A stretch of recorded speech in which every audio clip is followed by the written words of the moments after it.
Welcome student in my YouTube channel. मैं हूँ रिचा और आज हम लोग CTET एग्ज़ाम में आने वाला बहुत ही इम्पॉर्टेंट टॉपिक डिस्कस करेंगे, जो कि है जीन पियाजे के संज्ञानात्मक विकास का सिद्धांत, जिसे कॉग्निटिव डेवलपमेंट थियरी कहते हैं। तो ये ऐसा टॉपिक है कि इससे कभी नहीं होता, ऐसा नहीं होता कि एग्जाम में इससे क्वेश्चन ना पूछा जाए, हमेशा इस टॉपिक से क्वेश्चन बनते हैं। और आज मैं आप से इस नोट्स को इस तरह से डिस्कस करूंगी कि आपके एक भी क्वेश्चन जो है वो एग्जाम में गलत नहीं होंगे। तो आइए स्टार्ट करते हैं। जीन पियाजे स्विट्जरलैंड के वैज्ञानिक थे। इन्होंने अपने बच्चों और आस पड़ोस के बच्चों पे के संज्ञान मानसिक विकास का अध्ययन किया। ये जो थे ये स्विट्जरलैंड के रहने वाले थे, साइकोलॉजिस्ट। और इन्होंने क्या किया था, इन्होंने अपने ही बच्चों पर और जो इनके पास पड़ोस में जो बच्चे रहते थे उन पे जो है उनके मानसिक विकास का अध्ययन किया था। इन्होंने ये देखा कि जैसे जैसे बच्चे बड़े हो रहे हैं, उनके जो चिंतन पैटर्न है, उनकी जो थिंकिंग है, वो किस तरह से चेंज हो रही है। और इनके सिद्धांत को विकासात्मक सिद्धांत और अवस्था का सिद्धांत भी कहते हैं। विकासात्मक सिद्धांत इसलिए कहते हैं क्योंकि ये देखते हैं कि एज के साथ साथ किस तरह से बच्चे की कॉग्निटिव डेवलपमेंट में या संज्ञानात्मक विकास हो रहा है।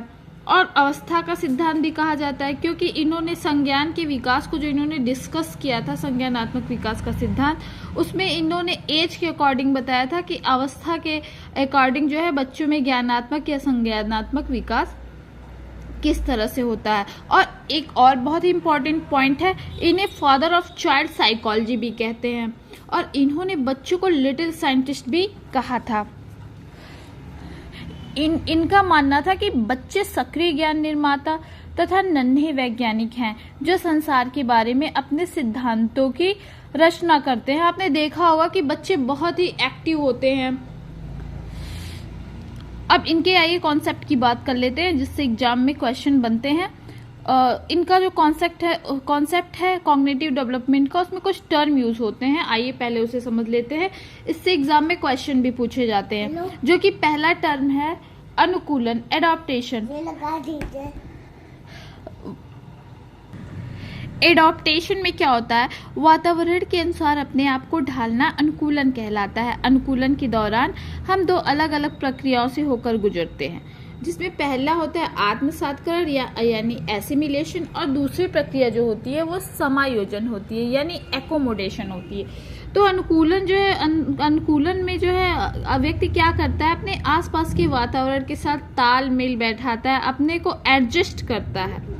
तो अनुकूलन की जो पहली प्रक्रिया आत्मसातकरण है, इसमें क्या होता है, पूर्व ज्ञान को नए ज्ञान से जोड़ना आत्मसातकरण कहलाता है। जैसे बच्चे ने एक बिल्ली देखा है जो कि वाइट कलर की है, वो म्याऊ म्याऊ बोल रही है, उसके 4 पैर हैं, टेल है। फिर उसने एक ब्लैक कलर की बिल्ली देखा, तो वो भी जो है म्याऊ म्याऊ कर रही थी, उसके भी 4 पैर थे, टेल थी। तो उसने ये बात समझ लिया कि ये भले ये ब्लैक कलर की है, लेकिन ये भी बिल्ली है। अब जो दूसरा जो होता है प्रोसेस अनुकूलन में, वो होता है समायोजन, तो एकोमोडेशन। तो एकोमोडेशन में क्या होता है, पूर्व ज्ञान में परिवर्तन करके वातावरण के साथ तालमेल बिठाना समायोजन कहलाता है। जैसे कि अब कुछ टाइम बाद बच्चे ने एक डॉगी देखा, उसने देखा कि इसके भी 4 पैर हैं, टेल है, लेकिन वो भों भों कर रहा है। तो अब वो 4 पैर और टेल की वजह से उसे भी कैट नहीं समझेगा, वो जानेगा कि ये भोबो कर रहा है, ये दूसरी चीज है, ये डॉग है। अब एक और टर्म यूज होता है संतुलन, इक्विलिब्रेशन। इसमें क्या होता है, इसके द्वारा बच्चा आत्मसातकरण और समायोजन की प्रक्रियाओं के बीच संतुलन कायम करता है। एक और बहुत ही इम्पोर्टेंट टर्म है जो है स्कीमा। तो स्कीमा क्या होता है, हमारे दिमाग में किसी चीज को लेकर किस तरह की इमेज बना है, उसे स्कीमा कहते हैं। जैसे कि अब आप इस पे क्वेश्चन किस तरह से आते हैं, देखिए कि अब जैसे मैंने कहा कि हमारे दिमाग में किसी चीज को लेकर किस तरह की इमेज बनी है। अगर किसी बच्चे ने टेम्पल देखा था, कभी घूमने गया था, उसने 2-3 टेम्पल देखा था, फिर जब कोई उससे टेम्पल की बात कहीं कोई करता है और सामने टेम्पल नहीं रहता है, तब भी उसके दिमाग में उसकी एक छाप बनी होती है। तो बच्चा जो है समझ जाता है, उसके दिमाग में उस टेम्पल की इमेज बन जाती है कि टेम्पल ऐसे होता है। अब इसमें क्वेश्चन देखिए किस तरह से पूछे जाते हैं। पियाजे के अनुसार विशिष्ट मनोवैज्ञानिक संरचनाओं अनुभव से ही अर्थ निकालने के व्यवस्थित तरीके को क्या कहा जाता है। ये सेंट्रल टीटी 2019 में आया हुआ क्वेश्चन है। मानसिक मैप, मानसिक उपकरण, स्कीमा और चौथा ऑप्शन है प्रतिमान। तो इसमें सही आंसर होगा क्या है, स्कीमा होगा। नेक्स्ट जो इम्पोर्टेंट टर्म यूज किया जाता है इसमें वो है समावेशन। अब समावेशन क्या होता है, वह प्रक्रिया जिसके द्वारा संज्ञानात्मक संरचना को संशोधित किया जाता है उसे कहते हैं समावेशन। तो इस पे क्वेश्चन देखिए किस तरह से आते हैं। पियाजे के अधिगम के संज्ञानात्मक सिद्धांत के अनुसार वह प्रक्रिया जिसके द्वारा संज्ञानात्मक संरचना को संशोधित किया जाता है कहलाती है। पहला ऑप्शन था प्रत्यक्षण, दूसरा है समायोजन, तीसरा है समावेशन और चौथा है स्कीमा। तो उसमें क्या होगा, समावेशन हो जाएगा सही आंसर।